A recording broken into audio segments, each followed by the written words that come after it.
Hey dudes, and welcome back to the Bantz. As always, I am your host, the Bantz. And here we are once again, another Monday, which of course means it is time for our first What's Happening in Fashion for the week, so let's just get right into it. And first up, just a quick apology. I do want to say I'm sorry for not being able to upload a video on Friday. Unfortunately, I was just a little sick over the week, but all better now. So with that said, let's move on to our headlines for today. And first up, Stone Island Shadow Project showed off their 10th year anniversary collection, and I like it as much as I probably dislike it. So let's start off with the good, shall we? The majority of the pieces here, very functional, very technical, exactly what you'd expect from Stone Island and Harrelson and Michaela. And some of the ideas in here, such as the drop pocket designs, are absolutely crazy in my opinion, because that's always solely been an acronym thing, and to see them do that in something else, specifically in this case Stone Island, is just amazing. And of course, how could I not mention the iridescent fabric? Although very crazy and definitely carrying that Stone Island vibe, still really well done. But with all that out of the way, there was a bunch of things I didn't like about this collection as well. For starters, aside from the more technical functional pieces, a lot of the pieces here seem very kind of bland and boring when it comes to aesthetics. And almost even more important in my mind is the color choices on some of these pieces. They're just really fucking awful. Just really bad. Now I do have to say that if any of these pieces were in a regular Stone Island lookbook, I wouldn't necessarily have as much as a problem with them, mainly because that's more what Stone Island is known for. Just multiple different uses of color and techwear, and not always the most, I don't know, highly functional pieces. But this is Stone Island Shadow Project we're talking about, made in collaboration with two of the greatest techwear designers of our time, if not ever, really. Excluding Ator Thrope, of course. And if you look back on the history of CISP, there are definitely some much more amazing designs out there, as well as some much better color choices for a brand specifically called Shadow Project. But with all that said and done, for you hardcore techwear fans out there, I would at least give this a look. You might find yourself enjoying a piece or two, but for the rest of us who've come to really kind of enjoy and even love CISP over the years, unfortunately, there's not much of that here. Then Louie Vuitton just dropped their newest coffee table book, and holy hell is this amazing. So first up, a fun little fact that you probably didn't know, and personally I didn't know either. Even though Louis Vuitton has been around for over 150 years now, they've only been making ready-to-wear collections of apparel for 20 years. Only since 1998. Yeah, it blew my fucking mind as well. But the good news about that is that they were able to take photos from all 20 years and condense that down into this book here. Although I do use the word condensed lightly, because there's still over 1,300 images in this book. And even though based on the interviews included featuring Marc Jacobs and Nicolas Ghesquière, this is probably a women's only book.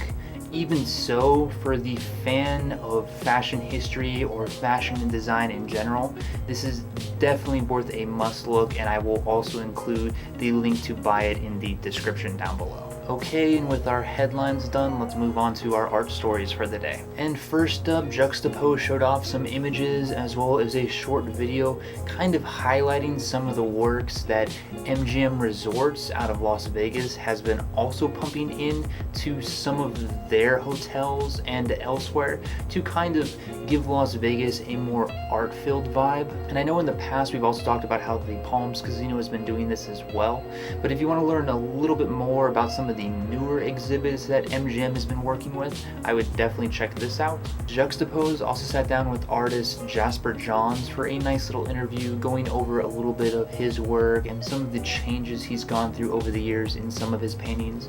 And personally, I think this is definitely worth a read, if not just looking at for the images. And lastly, Crystal Wagner showed off some of her newest sculptures, and honestly, these are just incredible.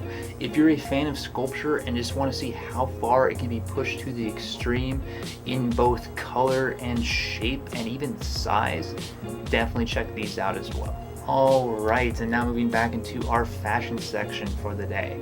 First up, Alpha Industries showed off their first Fall/Winter 2018 lookbook, and I really enjoyed it. Now, first and foremost, if you are looking for some more new or more interesting silhouettes here, you're definitely not going to find it. This is Alpha Industries after all. But that, of course, is by no means a bad thing. They just have found exactly what they can do best, and they continue to just push that even further and further into greater means. So of course the majority of this collection is bomber jackets, but what we're seeing here from Alpha Industries is a very nice evolution on what they've done before. We're seeing some very nice use of color, both in monochromatic and two-tone styles.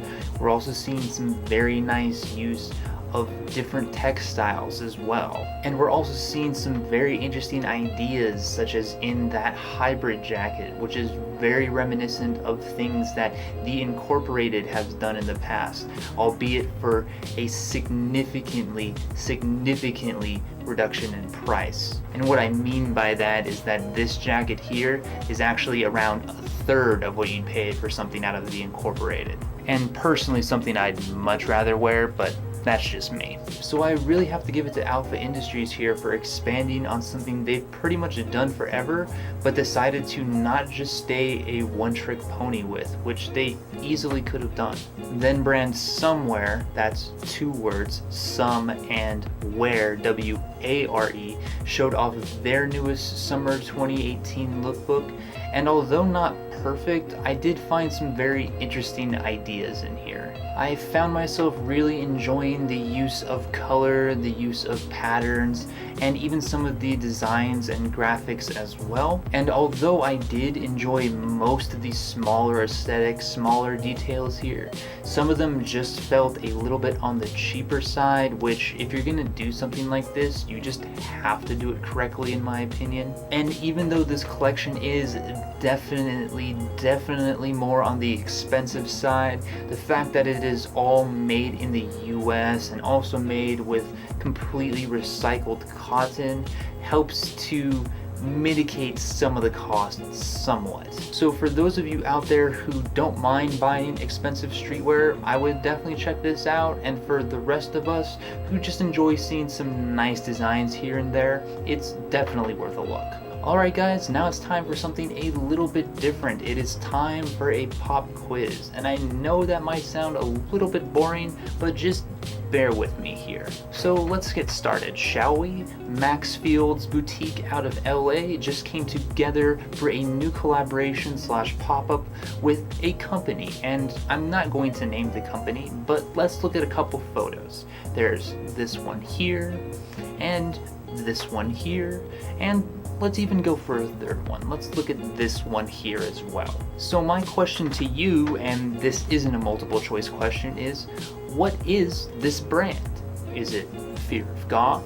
Is it Rhude Designs? Is it Minimal?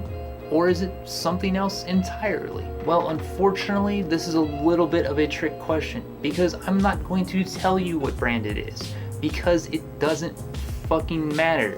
Because if you haven't noticed by now, it's all the same fucking shit anyway. But if for whatever reason you actually enjoy some of the photos you saw here, I will at least link what this actually is in the description down below. Then Burberry and Opening Ceremony came together for their newest collaboration, and it's exactly what you'd expect from them. Aside from the Burberry check that of course had to be included in this collection, it's very bright, it's very colorful, it's very vibrant, all as you'd expect from Opening Ceremony, and it reminds me exactly of the Kith and Champion collaboration we saw just a couple months ago. Then in some quick watch news, brand Swatch has decided to collaborate with a bunch of different art museums in an attempt to take famous works of art and put them on their watches. And I think this is a very interesting idea, taking these very famous pieces of art, condensing them down and putting them on people's wrists, giving everybody a chance to take a famous piece of art and actually have it in their hands, quite literally. However, I do have one major complaint about this collaboration, and that is the watches themselves. I mean, really, Swatch? Out of all the watches you have in your entirety in all of your collections, these are the ones you chose. These cheesy, cheap-ass little pieces of garbage. But hey, as a fan of art and feeling that art should be in as many locations as possible, at least this is a step in the right direction. And lastly, and very quickly, I just wanted to do a brief look at the Bape and Popeye the Sailor collaboration. Now, I know I said I wouldn't be talking about Bape anymore, mainly because I'd finally come to the conclusion that everything they do now is entirely shit. And I'm sure there are some of you out there that are actually interested in if I feel this collection is that as well. Let me give you a little hint.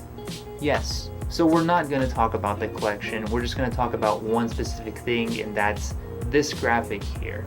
Mainly because I personally think this is one of the funniest things I have seen in a long damn time. So congratulations, Bape, you did one, and literally just one thing correct here. And finally, of course, let's move on to our articles for the day. And first up, Block Club Chicago did a very nice interview slash overview slash history of Horween Leather Company, giving a rundown basically of what they do there, what it takes to make leather, and a bunch of other information as well.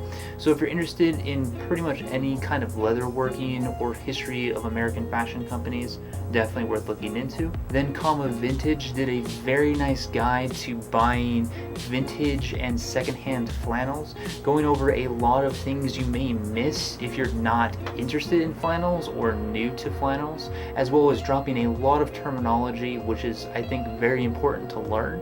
So if you want to know a little bit more about button downs in general, or maybe you're just interested in thrift shopping as well, I think this is definitely worth a read. And lastly, Heddles did another nice history of, this time on the bucket hat. So if you're once again interested in history of fashion, or maybe accessories, specifically hats, definitely check this out as well. Alright guys, and with that we reached the end of our first What's Happening in Fashion for the week. I hope you guys have enjoyed, and as always, if you want to read some of the articles I talked about today or see some photos I wasn't able to include, I've linked everything in the description down below. And if you are new to the channel, then welcome. We do these What's Happening in Fashion videos twice a week, every Monday and Friday. So if you're interested in seeing a little bit more of that, feel free to subscribe. Otherwise, if you have any questions, comments, concerns, or even just want to talk fashion in general, feel free to hit me up in the comments down below. I am really always willing to talk fashion. And as always guys, thank you so much for watching these videos and supporting my content. I hope you all have a lovely week, and as always, until next time.